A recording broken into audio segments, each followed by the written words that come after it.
Every 4 years, something major happens in the Bitcoin world. It's called a halving.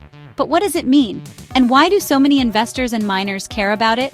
Let's break it down, simply. So, what is Bitcoin halving? Let's start with the basics. Every time someone sends Bitcoin, miners compete to confirm the transaction.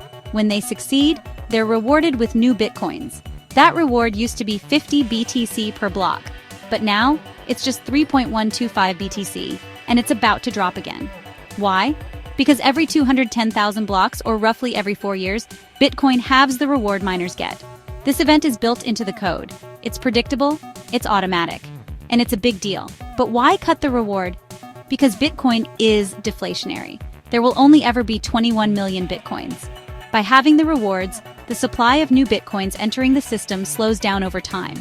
This is similar to gold mining. The more gold we've already found, the harder it gets to find more. What happens during a halving? Miner rewards drop in half. Fewer new Bitcoins are created. Supply tightens. Interest and speculation often go up. Historically, halvings have been followed by bull runs, where Bitcoin's price skyrockets. It's not guaranteed, but it has happened after every halving so far. In 2012, 2016, 2020, and 2024.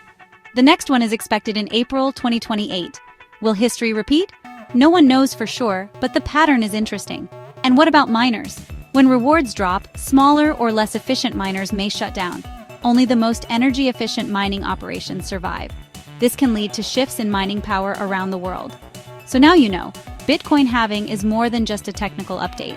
It's a core part of how Bitcoin stays scarce and potentially valuable. If you found this helpful, hit that subscribe button and check out the video links in the description for more. See you in the next episode of Block and Learn.